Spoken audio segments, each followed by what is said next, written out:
Welcome, welcome, welcome, welcome, welcome. Good to see you all once again. Welcome to the Wednesday night webinar through NoCD. NoCD downloadable app. You get through Google Play or iOS. Check us out, free download, and also the fact that we do teletherapy across the US, Canada, UK, and Australia. We are here for you. We also host the largest OCD community in the world on the NoCD app as well. Or you can go onto our website, www.nocd.com, and access the community through there. And you can also sign up if you want for a free 15-minute call with one of our wonderful care team members who will get to know what's going on with you and help you out and get you set up with one of our licensed and trained ERP therapists that we have here throughout the US of A. All right. Thomas says, I'm unable to afford a therapist right now, but I'm really needing help with my OCD. I believe I'm in a good enough place to help myself, but I could really use something to refer to. Any books? Well, a couple options, Tom. Number one, just a quick NoCD plug here. We do have payment plans if that's something that you're interested in doing and need some help there. And now and then we've got a couple of promos too. So feel free to check us out at nocd.com. And I would say, kind of the standard book, of course, our friend John Grayson has Stop Obsessing. Always a great book to probably start with and just get going on and check that out. And I would start there. It's kind of the granddaddy of them all. So never hurts to check that one out and kind of move from there. So after you've done that one, Tom, if you have some other questions, come on back and we'll give you a couple other ideas as well too.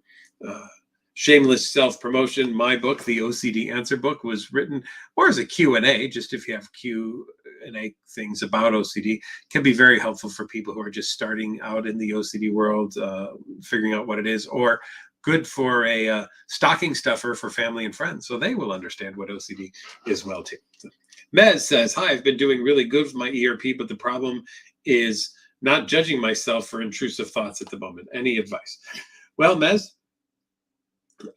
one of the things that we see, of course, with OCD is the judging that occurs, right?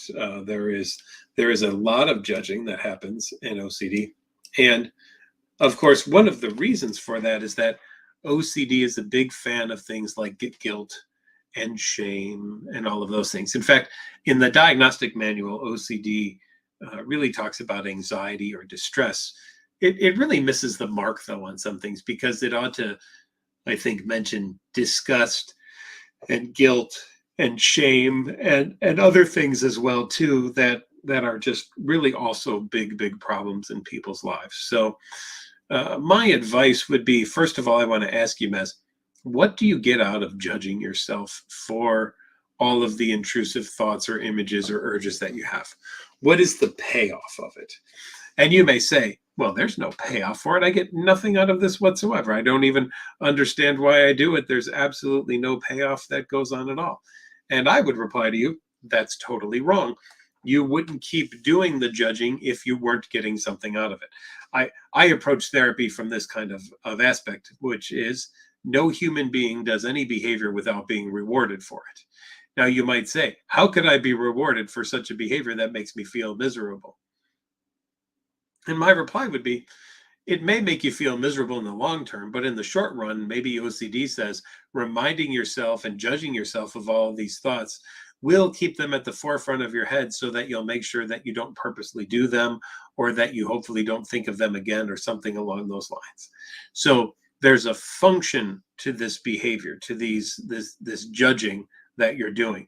And the goal would be to recognize that the judging does work to help your OCD get fed. The judging might be a compulsion in some ways, right? And I want you to kind of think about that maybe one of the things that you want to do is, if there's an intrusive thought that pops into your head, and then you're like, what a horrible thought that was. I can't believe I said that. Why would I say that? Maybe a good ERP response would be, that was an awesome thought. Totally cool. Glad I had it, right? So if an intrusive thought might be, maybe I want to punch that person who's walking down the street, and you're going to be like, oh my gosh, that's awful. How can I even think something like that? What a shameful, awful, horrible thing to even think whatsoever, which is almost an internal kind of punishment that you're doing for yourself, and you're trying to punish yourself out of the thoughts. I'd like you just to embrace the thought and go, wow, yeah, that is a possibility. I could totally punch this person in the face. I could trip them. I could push them into the lawn where the sprinkler is, and they not only would they fall and they'd get wet too, and that would be really funny if that was the case. All these kinds of things, just to be able to be like, okay, thought, guess what? I just pulled the rug out from under you, or as the Irish would say, I took the Mickey out of you, right? You tried to scare me into going down this judgy aspect with this thought. Well, here's what I did. I turned it around and I made it into something fun. And I don't care that I had that thought whatsoever, because it's just a thought and that's all that it is. So there, OCD, take that, right? And I think that if you start really working on doing something like that, you will not feel so overwhelmed or like you have to judge yourself for the thoughts, because you'll realize that A, again, the judging does nothing for you other than makes you feel more miserable. And B, the judging might actually be part of the whole compulsion experience.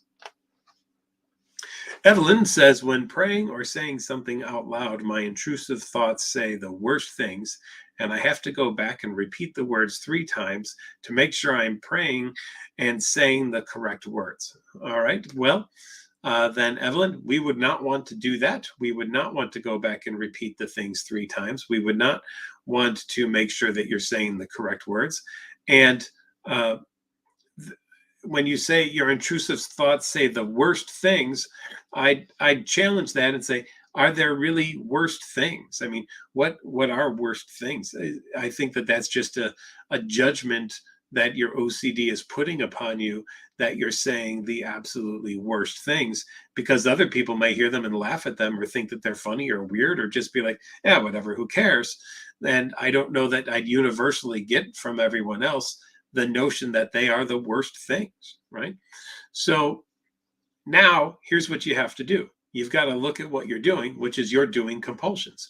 You're going back and repeating the words 3 times to make sure that you're saying the prayer to your right deity and saying the words correctly. Well, that's a compulsion. Now, this is never going to go away, Evelyn, as long as you keep doing that compulsion. All of this is going to keep sticking around. Now, you might say, well, but I'm praying, and won't the prayer make it go away? And here's the problem.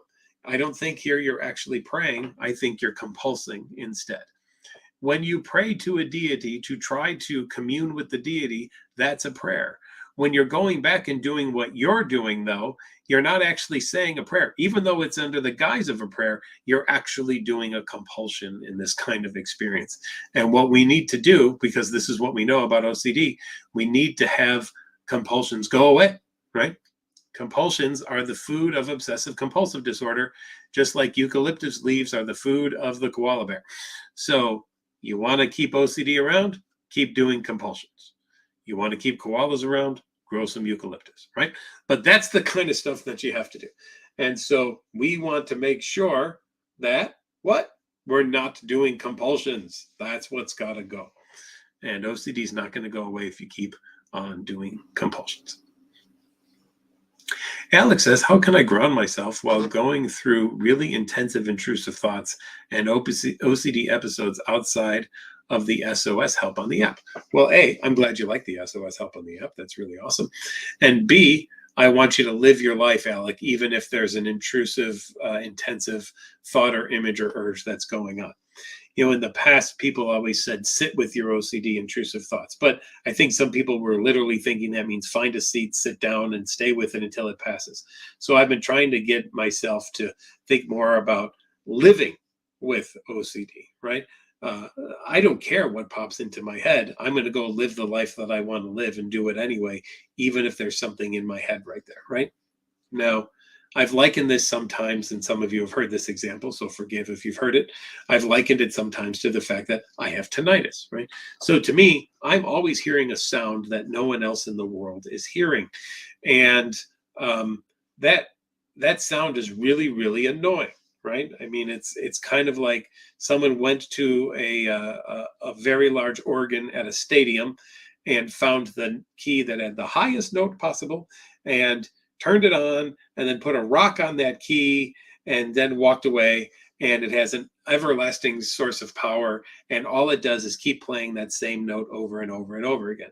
I have heard the exact same sound constantly, nonstop, for over 20 years.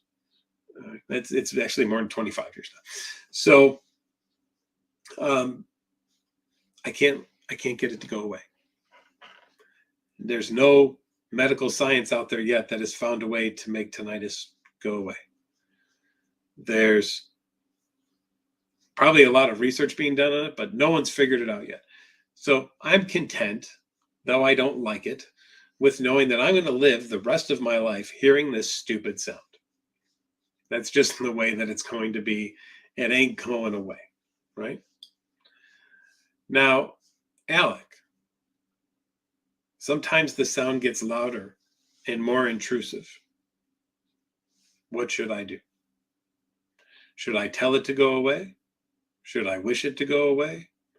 Should I yell at it inside of my head to go away? I'm going to try all those things right now in my head. Hold on one second. It did not go away. It is not going to go away. There's not a darn thing I can do to get it to go away. So now, Alec, what I have is a choice. I continue to yell at it to try to make it go away, and I continue to, just be overwhelmed by it, or I choose to accept that it's there and I live my life with it, right? In that sense, where you started off, how can I ground myself while going through really intensive, intrusive thoughts? I want to change the question. Alec, are you willing to live with the fact that now and then you're going to have really intrusive OCD thoughts and still go and live the life that you want to live, even though there will be some really intrusive OCD thoughts that will be happening along the way? And if you're willing to do that, Alec, that's awesome, right? Because that's ultimately what we want to see happen. We want you to learn, I can live my life, even if there is OCD there, even if OCD is potentially trying to get in the way of me living my life, I can still live my life. That's where I want you to go, Alec. I want you to practice that. Nushin says, hi, I'm not very religious and no particular faith. I have blasphemous thoughts that make things contaminated. Okay. So I have to redo them or wait until the next day. Is this religious or contamination OCD or both? Maybe a bit of both going on here, right? I mean, we can definitely see some crossovers in those types of things. And I'm glad you brought up that you're not very religious, because it's a good thing for everyone to recognize that scrupulosity doesn't really care if you're the most religious person in the world or if you're an atheist. Scrupulosity will still get you to wonder and doubt. Did I do that right? Did I offend some higher power? I mean, you could literally be an atheist and not believe there is one and still wonder if you might have offended one, just on the off chance that there is one, but you didn't know that there was, or you don't believe that there is one. So, Nushin, I think you're dealing with kind of a crossover in some of these. Good thing, though, even though you put a little sad face there, good thing is treatable, very treatable. Exposure and response prevention therapy can be amazingly helpful in this kind of situation, where we would want you to have whatever the thoughts are that are there, and not do any of the compulsions. I would not want you to go and redo anything. And I would want you to do things that day and not wait until the next day, because that's probably hoping the contamination will kind of wear off of something. Nope, I don't want you to do that. I want you to go and do things and engage in things and do them fully, and not redo them, though, as a compulsion, and allow yourself to learn they're just things popping in my head, and that's all they are. They don't have to have any actual meaning whatsoever. And these intrusive thoughts or images or urges don't actually have to have any kind of influence on my spiritual life or my afterlife or anything of that nature whatsoever. All right, let's see what's next. There we go. Christian says, how to do planned exposures when the triggers are extremely various and difficult to be narrowed down to in a hierarchy. Well, If they're various, they're still there as triggers. So what I would do is just maybe, first of all, make a list of triggers. And if there's so many and you're concerned about the hierarchy and it taking the time there, maybe it's just, all right, I'm going to start doing ERP to various triggers. Right? Maybe they're all kind of the same. Maybe they all find themselves in a bit of a narrow band of where they are. So pick a couple of triggers and start working on them and see where it goes, and then move on to some other triggers and see where those go, and just kind of keep going along those lines and see what happens. Allie says, the logic in my mind, I don't know if it's real logic or OCD's logic, how to differentiate between them. OCD's logic loves the term what if. You know, well, what if this were to happen? What if that? And what if this? And then you do compulsions, right? So if you're doing compulsions based on a lot of the what ifs that are falling through your head, probably OCD logic. Also, if no one can ever give you an answer that's at all satisfying to you whatsoever, probably also OCD logic, because OCD logic has one more yeah, but what if than any other kind of logic does, right? So here's the logical answer. Yeah, but what if this? Well, here's another logical answer. Yeah, but what if this? Well, here's another logical. Yeah, but what if this? Yeah, I got no more. I'm sorry. See, I win. The yeah, but what ifs win once again. And therefore, because I had another yeah, but what if, and you couldn't answer it, maybe it's true, maybe it's real, maybe I want it, and maybe it's going to happen, and maybe it'll be my fault, and maybe bad things will occur all because of me. Sound familiar to anybody? Kind of the way that you approach the world, maybe out there? I think it probably is. Kat says, can you talk about going on holiday and OCD? Like phobias about flying, I'm obsessing about a fear, even though it's not that bad. I love traveling and want to be able to enjoy it without the fears. Well, Kat, the first thing you're probably going to have to do is book the travel, right? And the first travel might not be the best. I'm just going to warn you now. So maybe, Kat, what you do is you take a couple of small trips first, and you kind of get this out of your system and out of the way, and you build up to some higher level kind of traveling and bigger things that are going to be going on in the future. You don't have to take the first big trip in the world with this. You can start with a small one.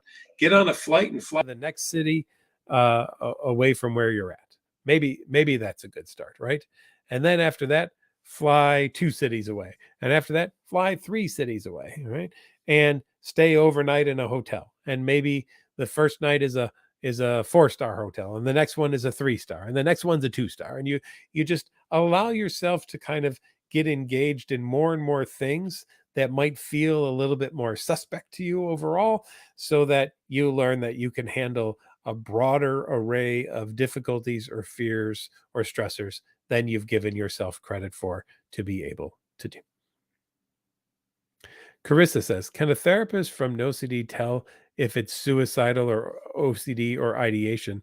I'm so scared of it being real, and I'm also scared of depression. I have my appointment tomorrow. Well, yeah, I mean, these are the things that we talk about all the time with people. So, Carissa, I'm really excited that you have an appointment tomorrow. One of the things, and I think that this is important for everyone, one of the things that we have kind of seen in the community and in the feed is one very basic fear. And that fear is, I'm afraid to go to therapy because what if somebody tells me it's not OCD? And Carissa, I think this goes right along with what you're saying here. So I want to address that for a little bit. I'm going to take a little side view here off of some of the questions and things that we've got. And I want to spend a little bit of time talking about that with everybody, because the thing is that if it's OCD, we're going to help you and we're going to treat it, right? If it's not OCD, we're still going to help you find the best treatment available to you and make sure that we work with you to get that, right? Now, you might say, but oh my gosh, if it's not OCD, it's so much worse. Well, let's talk about what that means to be so much worse, right? Because OCD is actually listed as one of the top 10 most disabling disorders in the world by the World Health Organization, which means it's ranked as quote unquote worse than a lot of the things that people are afraid that they might have that might not be OCD. So isn't it interesting that You'd rather have something that the World Health Organization says is worse having than the thing that you're afraid you might have if it's not OCD. Here's the reality. Most of the time, people coming here and through the app and everything have OCD, right? Most of the time. Now, I can't give you a 100% guarantee. I know you would love it, and I know that your OCD would love it too, but I can't do that, and I won't do that because I won't lie and tell you that it is 100%. But I will tell you this, and I mean this from the bottom of my heart. If it's not, we will do what we can to help you find the best services available for you. Okay? So I get this kind of question a lot. And again, we see this in the community a lot too. And I want to assure people that whether or not it is OCD, we're going to try to help you to the best of our ability possible. And I want you to know that and realize that. And I want to work with you on removing this fear of what if it's not OCD out of the way, because too many people suffer for way too long. I mean, it can still be over a decade, unfortunately, before people find the help that they need for their obsessive compulsive disorder. And there's no need for people to suffer that long when there are excellent treatments out there that are available for people. So take the risk. Carissa, I'm glad you're doing that tomorrow. Take the risk. If you need us, go to www.nocd.com. Download the app in Google Play or iOS. Check us out. Check out the community, right? It's the largest community of people with obsessive compulsive disorder in the world. We're available in the United States and in Canada and in the UK and Australia. And we take many, many insurances here in the US, and we're working on taking more and more of them all the time. So it's time to take a risk, right?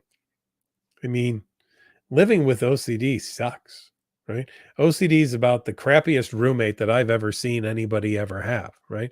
OCD doesn't care if it drops a pizza on the floor. It just leaves it there. It'll be like, you'll clean it up. I don't have to worry about it. And OCD doesn't care if, it interferes with you so much overnight by screaming and yelling that you miss work. I was more concerned that you satisfy me than you go to work today. But then if you do get fired for not going to work, OCD is going to be like, look at you not going to work. What a crappy poopy head you are for not going to work. Now what are we going to do? And you might say, well, I didn't go to work. Don't you even go there. Oh, no, no, no. It's never my fault. It's always your fault. OCD has never once taken the blame for anything whatsoever. OCD is wonderful at giving blame to other people, but OCD has never once taken the blame for anything. It will always be your fault or the people in your lives' fault or whatever else's fault in the world. But OCD has never, ever once taken responsibility for anything ever going wrong. Raptor says, I've been with my partner for almost 5 years, married for a year. I have about a dozen events in beginning of a relationship where I didn't handle myself right with other women, nothing seriously. Okay, I don't know if there's more to that one, but we'll see as we come along. Jessica says hello. Charlize says hello. Bree says hi. Hello, hello. Sarah, why does harm OCD seem so real? Because it has to seem so real. Because if it didn't seem so real, it wouldn't be a problem, and you wouldn't need me, and you wouldn't be on the app, and you wouldn't be on this webinar right now. So it's got to seem real, or else it's not a problem whatsoever. I mean, that's just the down and dirty of it, right? Imagine if it didn't seem real. Oh, I might have run someone over. Who cares? Whatever. Okay. Yeah. And so you go along. No, it's got to seem real, or else it wouldn't be obsessive compulsive disorder, right? Along with the urges, yes, absolutely. They feel real. It's only so scary. It's so hard to cope with. I've been dealing with it for over a year, tried ERP and medication. So keep going with it, right? Keep doing it and recognize this. And maybe this wasn't explained to you well, but I want to take a moment here to explain it to you. It has to feel real, right? And therefore the therapy has to be triggering and feel real as well too, as much as we possibly can, because OCD feels real, right? Hey, Dr. McGrath, yeah, I just keep having this intrusive thought about stabbing people. Not really bothered by it though, but just thought I'd bring it up. Okay, cool. Or, hey, Dr. McGrath, I'm afraid everybody loves me and thinks I'm awesome. Great. All right. Well, yeah, there you go. I've never treated anybody for things like that. That's not why people come in. That's not a problem to anybody whatsoever. Maddie B, what's difficult about OCD is that sometimes when I'm happy, my brain will make a thought saying I'm this or that. Why does it do that? Well, Maddie B, because OCD is a jerk, number one. So that's why it does that. And number two, OCD doesn't like anyone to be happy. OCD is like, wait a minute. If you're happy, then you're not paying attention to me. I'm not getting all the attention here. Why are you happy right now? I need all of the attention. So, Maddie B, your job is to say, listen, Mr. Lead Turd in the Punch Bowl or whatever you are, right? You need to just go fly a kite, because I'm really enjoying this right now, and this intrusive thought is not going to interfere with my day, and I'm going to move along. So thanks for throwing that out there. Not appreciated, but whatever. Just go pound some sand, and I'm going to go back to doing the party thing right now, and not let you interfere with any of the things that are going on in my life. Right. Back to Raptor. So you talk about you have this urge to check memories and ruminate. Yeah. So OCD does love a good reminiscing. I mean, boy, if we could think about something that we might now think is dumb and stupid and that we shouldn't have done, OCD is going to jump on that and be like, "Ooh, wait a minute, we can self-punish ourselves for something that we might have done 25 years ago. Oh, that sounds like a great idea. Why don't we do that? Why don't we continue to just beat the crap out of ourselves and say to ourselves, hey, wait a minute. Why did you do that? I mean, yes, it was, 25 years ago, but have we really explored enough yet as to why you made that decision 25 years ago? I mean, I know that we bring it up at least once a week for the last 25 years. So if you're looking at that, you're looking at, over 1,000 times already if you're doing it just once a week that you've brought it up. But is that really enough? I mean, I don't think so. Maybe we go for 2 to 3 times a week for the next 25 years of reviewing, because we just really haven't come yet to the final answer in this, and I think it's time that we do. So why don't we dedicate at least a good 3 hours a week for the next 25 years to reviewing this stupid thing that maybe you did 25 years ago, and then maybe after another 25 years at 3 hours a week, we'll reassess to see if we've gotten the answer that we want at that point, or if we'll need it up, to up it a little bit to maybe 6 to 8 hours a week of thinking about it for the third 25 years. Right. And at that point, that'll be 75 years of thinking about it. And at that point, it'll be, let's see, we had 1,000 there, and then we'll have 3,000 there, and then we'll go to 5,000. So we'll have spent, 9 to 10,000 hours thinking about this one thing that we did when we were, 20, 25 years old, whatever. And maybe at that point, after 10,000 hours of thought about that one thing and punishment of ourselves for that, maybe then at that point, we'll have decided, okay, was that sufficient enough? No, no, it wasn't. It wasn't. It really wasn't sufficient enough. No, because OCD's never once said that you've done something sufficient enough. So OCD will be like, excellent effort, really appreciate it. Now a good 10 to 15 hours a week probably on it will be fine.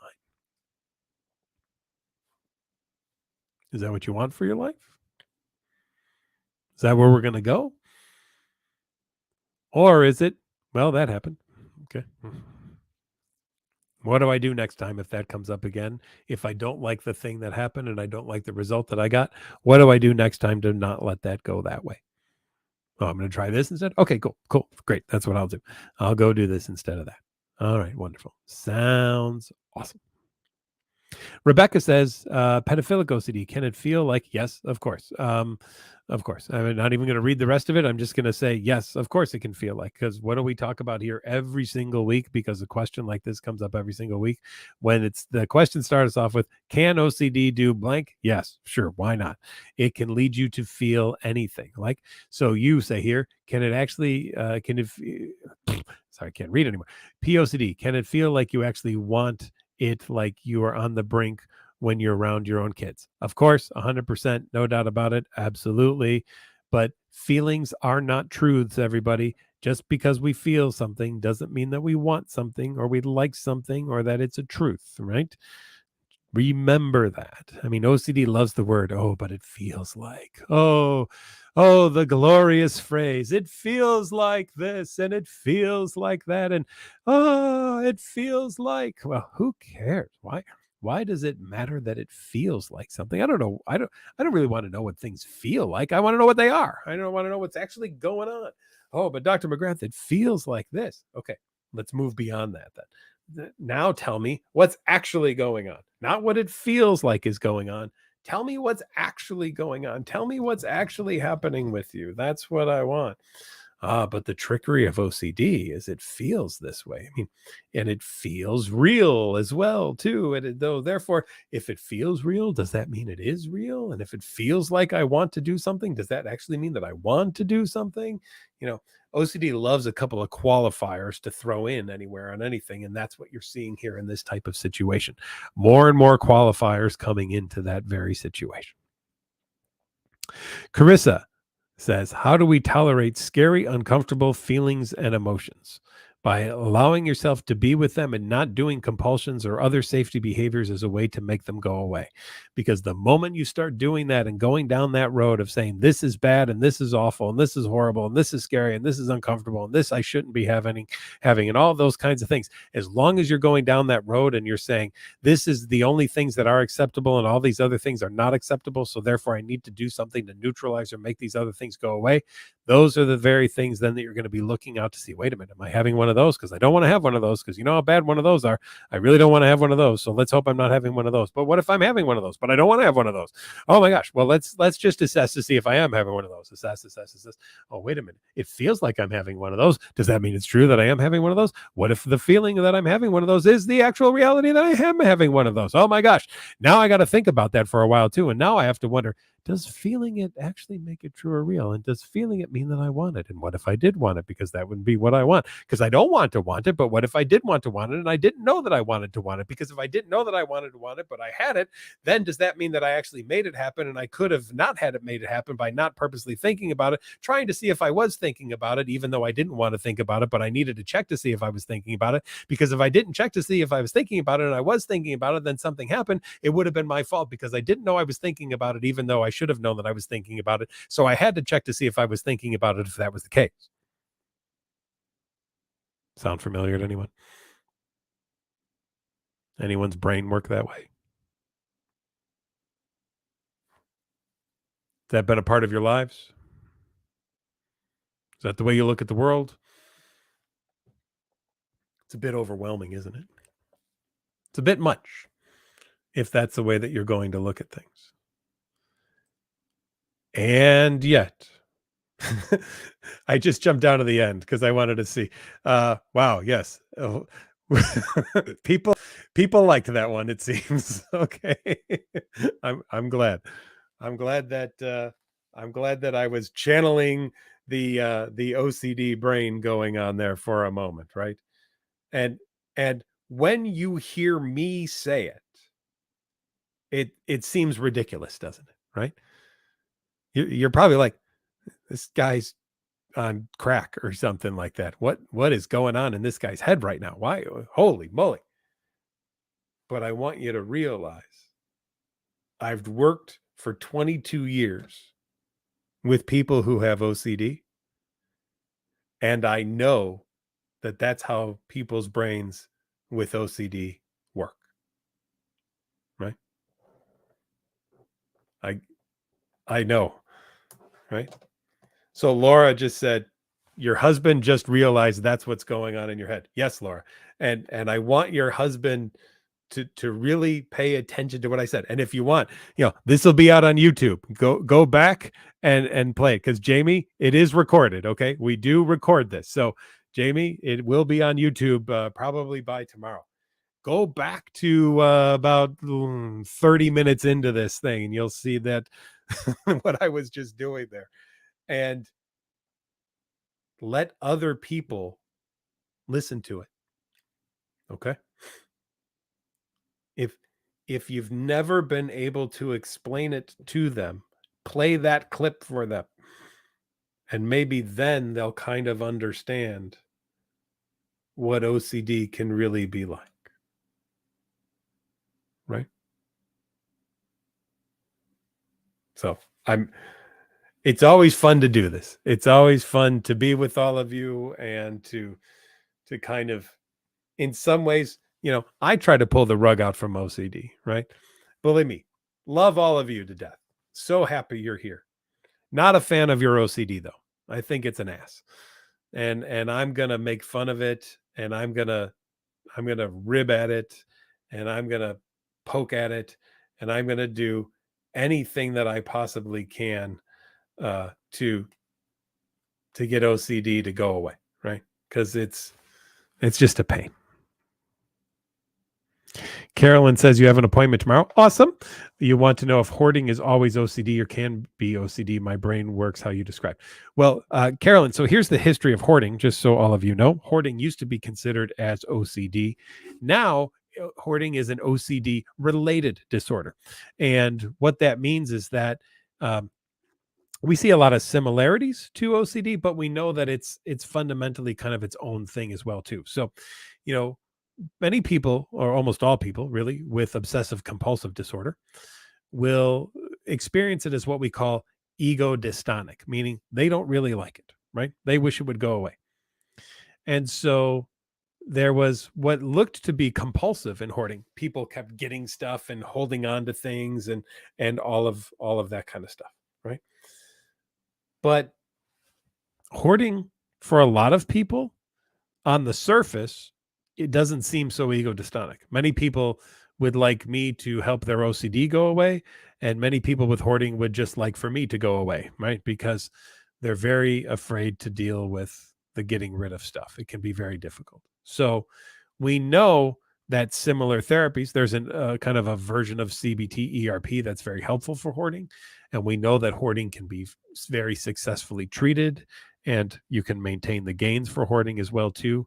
But it's got some differences from OCD itself, but definitely is in the realm of OCD related disorders. And good, Carolyn, I'm glad that you don't like the hoarding, because that's already going to give you a leg up in this whole experience. So good on you for that. Okay. All right, let me go back up to where we were a little bit earlier here. And let's see, there we go. Delta says, when it comes to sexual content OCD, how can someone deal with thinking someone is cute or attractive when they feel it's inappropriate to think that? I've said this before, and I'll say it again. There's nothing wrong with finding people cute or attractive. Nothing whatsoever. No one has ever been arrested because they thought someone was cute or attractive, right? OCD, however, equates, if you find someone cute or attractive that it tells you shouldn't, it means you're a pedophile. It means that you're a horrible, awful person. It means that you should be jailed or something of that nature. And I've given this example before, and I'll give it again. 2 twins, right? Very attractive, totally identical, born 3 hours apart. At 3 o'clock, the first twin turns 18. The other twin will not be 18 until 6 o'clock. Is it okay to be attracted to the twin that's turned 18, but you have to wait 3 hours to be attracted to the other twin who is not yet 18? Or is it not okay, even though they're totally identical and you can't really tell them apart whatsoever? When we equate attractiveness to bad, we're in OCD's playground, right? That's where OCD wants us to go and be like, oh, well, that's bad. You shouldn't be thinking that. I mean, why would that happen? Oh, that's awful. What does it say about you that you find that person or dog or thing or whatever it is attractive? I mean, what, you want to have sex with the dog? What? Oh my gosh. What do we do? No. It's okay to find things attractive, people attractive. It's okay to find animals cute. Nothing wrong with it, right? OCD will tell you there's something wrong with it, but why would you listen to OCD? Because what has it ever done for you that's helped you or worked out very well? Think about that. Reminder once again, tonight's brought to you by NoCD. NoCD, downloadable app you can get through Google Play or iOS. Please do check us out there, nocd.com. You can go on our community through the app or through our website and join the largest community of individuals with OCD in the world. And, we'll interact with you there. We're getting our therapists on there to kind of answer questions and help out with people too. And we'd love to see you through NoCD therapy as well too. If that's something that you're looking for, you can go to, again, the app settings on there, just click that therapist button or go to our website. And if you want to meet with someone, you can click the therapy button and we'll set you up with a free 15-minute call with our care team and they'll help assess what therapist might be best for you. JB says, I have a question. If you have done ERP yourself and it hasn't worked, do you modify it in certain ways or is it one size fits all? We're always modifying ERP. We're always testing it out and we're always making slight adjustments to it and everything like that. So I don't see it as a one size fits all kind of thing. You have to really personalize it to the person. Maddie says, today at a random time, I stopped having any thoughts after accepting them and felt scared because of that. What should I do? Well, hopefully relish that. That's awesome. Congratulations. And keep doing it because I think that the fear of that's going to go away. But it's probably frightening to you in doing that because you're not used to that. But I want you to keep on doing that. I wonder if you can answer this simple question. Intrusive thoughts are mine, or what if I don't have OCD? I mean, everybody in the world has intrusive thoughts. So, I've been driving over a bridge and wondered, what if I turn the wheel really hard and shoot the car over the bridge? That happens. And in fact, I probably have more intrusive thoughts than a lot of people do, maybe even more than some people with OCD do, because I've treated so many people with OCD and so many different kinds of OCD that I associate most of the things I do with an OCD intrusive thought. Like if I'm walking down the stairs with someone, I'll think about pushing them. If I'm driving and there's someone across the street, I'll think about running them over.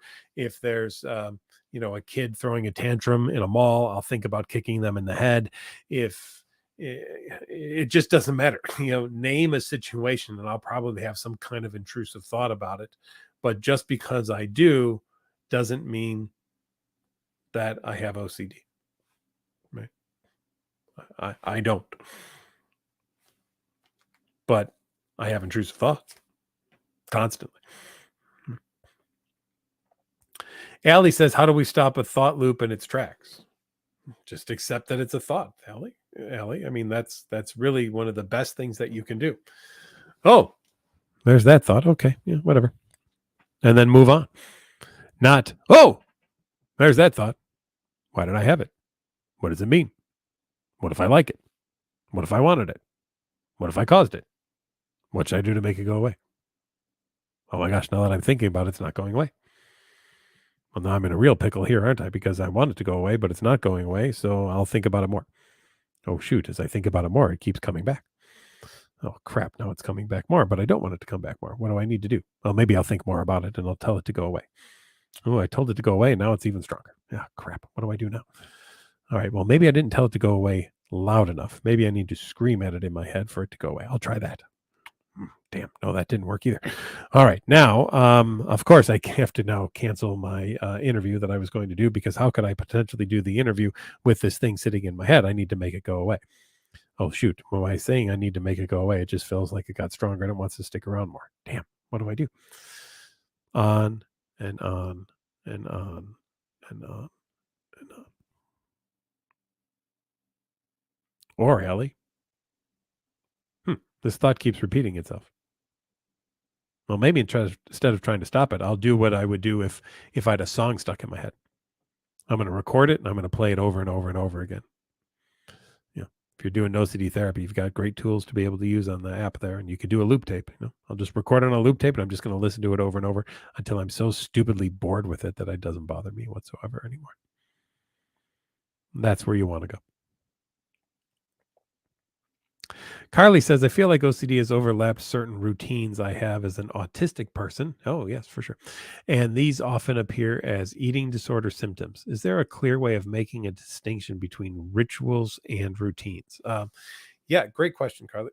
To me, this is something that I would say you definitely want to meet with a therapist who can kind of walk you through all of this and assist you in taking a look at where does kind of autism maybe end and OCD begin, or where is that grayish area where it's a little bit of both of them, that it's kind of hard to tell exactly what's feeding the other, or this is doing that, or whatever it might be as well too. So that could be difficult, but there are definitely people out there who specialize in this and who work with both the autism and OCD community. And Carly, I would encourage you to check them out and help you kind of come up with recognizing how, this might be more on the autism side of things, and that I do this for, the ability to get through life because I kind of experience things in a different way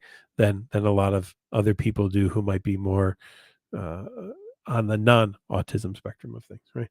And so, in order to put some order into the world that I live in, which seems not so ordered, even though other people appear to be able to live in it in a way that appears to be ordered, but I don't. I'm going to do these certain things, and it seems to bring some comfort to me with some order, right? Versus, well, I really didn't like that thought or image or urge, and if I don't do this other thing to make it go away, then it could happen and bad things could occur because of that. There's more OCD. Subtle differences there, but important to work with someone on to kind of come up with how they're going to work.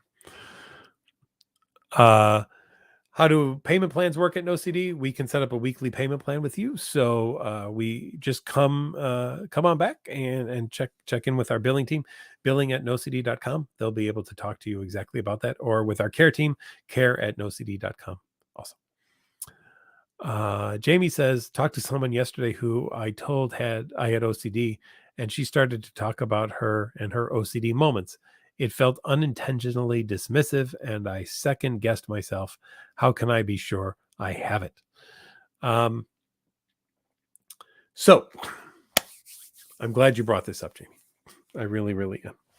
Because you're right. It does feel dismissive, right? I remember being very frustrated at the beginning of the pandemic, watching a news team doing a newscast. They were outside. They were in the back of someone's house in their backyard. And they were all socially distanced from each other doing the news. And they were talking about, COVID and hand washing and all these things. And one of them said, well, wouldn't this be a great time for all of us just to have a little OCD? And everyone else went, oh, yes. Oh, that would be great, wouldn't it? If we just got a little OCD, that would be wonderful. No, not so much. Imagine going up to somebody who had a weight problem and saying, have you considered a little anorexia? Or if in what you said there, Jamie, if someone didn't eat much today, say, are you having an anorexic moment?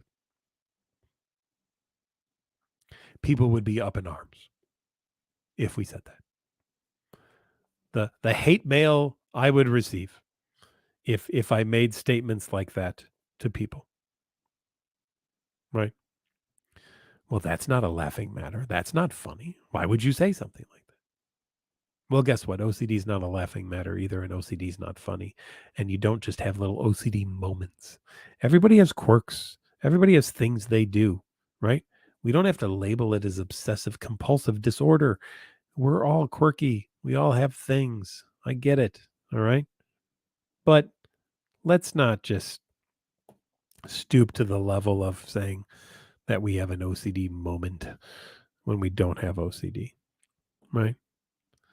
Let's give people in the OCD community the respect that they deserve and recognize that they have a disorder that is considered, again, by the World Health Organization as one of the top 10 most disabling disorders in the world. And it's not something to be trivialized as, oh, I do like to check the garage twice just to make sure it's closed. I'm so OCD. That's not the case. And I know that there's a couple of stars out there who talk about this all the time about, I love, my putting things in order. Just, it's just so OCD of me, but I like it and I do it. And it just kind of brings order to my life. And isn't this fun? And look how cute this thing is because my OCD led it to that way. No, that's not the case either. Okay.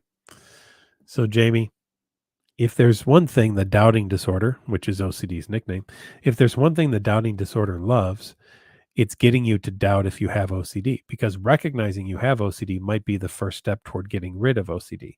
So OCD's first one thing is to say, maybe you don't have OCD. Ha ha ha ha ha.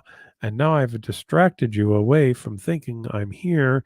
And now you won't be able to do any therapy to get rid of me. Ha ha. Welcome to my evil plan. I see this all the time too. Like if somebody goes on a website or, a certain site, and it'll be like, well, most of the people were saying that my symptoms sounded like OCD, but this one person said it wasn't. What if they're right? So wait a minute. We're going to discount the 900 other people who said that it all sounds like OCD. And we're going to this one person who probably has zero training whatsoever in OCD and doesn't give a crap about you or your feelings or anything like that. And that's the person we're going to trust? Really? I mean, imagine going to school and like, here's all the teachers, right? Here's all the professors. And here's some person off the street who, has never cared about education whatsoever, skipped most of their schooling, and they're going to give you their information. And you know what? You should probably give them equal credit and credence to what the professors and the people who have degrees in it are going to say as well, too. Okay. Is that what you're going to do? Or can you recognize that the opinions of other people don't have to change what you know to be true for you? Okay. It just doesn't have to happen. Claire says, yesterday I was at my hair appointment and all of a sudden I felt this tense anxiety and numbness around the thoughts of hurting people, yet I can't control my mind. And it had me convinced that, and let's see if there's more from you, Claire, that I wanted to do it and I've gone so crazy that it's too late and I have no choice but to give in and hurt people. And then afterwards I was like, no course, but I kept being scared. And now I want to, and then we go a little bit more again here, maybe, and I don't see anything more from you. So I think what this proves, though, is that the good thing that we heard nothing about anybody at a hair appointment yesterday, kind of losing control and going crazy and hurting a bunch of people, which means, Claire, you learned a very, very wonderfully valuable lesson that thought action fusion doesn't exist. That just because we think something doesn't make it true and doesn't make it real. So congrats, Claire. And thank you for sharing that with us so that other people could see that as well too. Now, Claire might want to say to me, but it felt so real. It felt so real. And what if this time I barely skirted by, but what if the next time it happens and then the next time is the time that it goes in? Oh, there's another great OCD trickery right there. What if the next time is the time? What if I've used up all of my control over my ability to stop these things from happening and the next time I have no control to stop it and it goes and it does? Oh my gosh. Maybe I should never go get my hair cut ever again. That sounds like a great idea. Yes, I'm never going to cut my hair again. I'm just going to let it grow. But boy, even though I'll look disheveled and maybe a bit weird after a while, it doesn't matter because at least all the people at all the hair places are safe now from me potentially doing something to them that they didn't know that I was going to do. And it's worth it. It's worth it just to keep everybody else safe. And that's what OCD wants you to do. OCD wants you to do what it wants you to do and doesn't care what you want to do.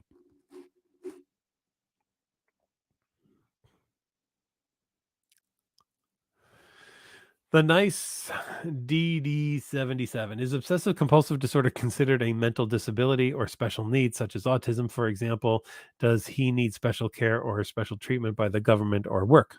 I don't know if there was something before that, who he was, but I mean, OCD is considered in the Diagnostic and Statistical Manual of Mental Health Disorders that it is obsessive compulsive disorder. So, therefore, it there are treatments available for it, and you would work with a therapist. And if there are special kind of accommodations that are potentially needed, we can look at some of those things for people.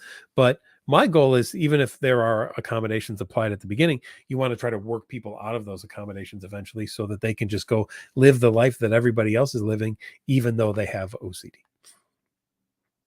Kat says, what's the difference between generalized anxiety disorder and obsessive compulsive disorder? The biggest thing is GAD is filled with worry. And when you worry, you feel restless and keyed up and on edge. You have trouble sleeping and focusing and concentrating. And you have a lot of physical issues that are going on as well, too. And you're irritable and all that kind of stuff. But there's no compulsions, right? And in OCD, there may be things that seem like worry, but those are really obsessions, intrusive thoughts, images, or urges that you feel that you must neutralize, because if you don't, the bad thing happens, it's your fault.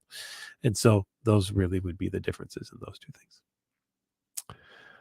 things. Let's see.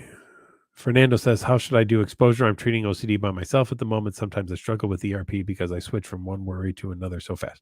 So what you want to do, Fernando, is that if you're doing an ERP, this would be an OCD way to distract you from doing any work. So I want you to just write down what some of the other things that are popping into your head are, but I want you to continue with the ERP that you're doing until you get that habituation that you're looking for in that, before you would switch to anything else as well, too.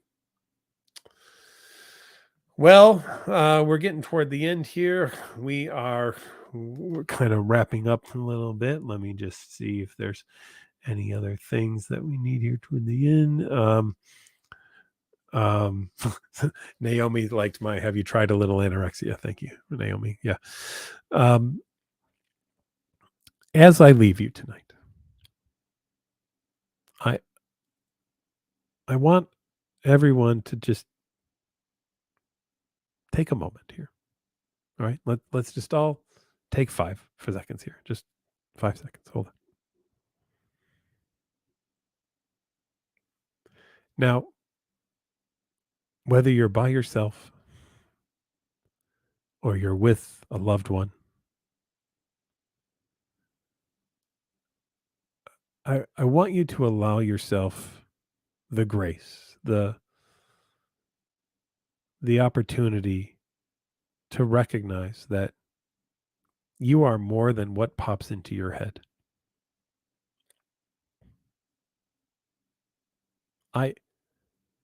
In the end, want you to live a life that isn't ruled by thoughts that are OCD related, or images that are OCD related, or urges that are OCD related. I want you to live a life like people without OCD who experience intrusive thoughts, images, and urges and go, oh, that was weird. Whatever. That's my hope for all of you. But know this, and listen to this, and know this, that your attempt to try to figure out where the thoughts come from, or why, or what they mean, or how to, or how can I stop them, is not going to lead you to the peace that you want. You want that peace? You do it by recognizing that you can have those thoughts, those images or urges, and that they don't have to really mean anything, and that you can live your life even though they're there. And when you do that, that's when you start to feel better. It is, as always, been a pleasure to be with all of you for this last hour. My best to you for this week. Be well, treat each other well, treat yourself well, and I'll see you again next week.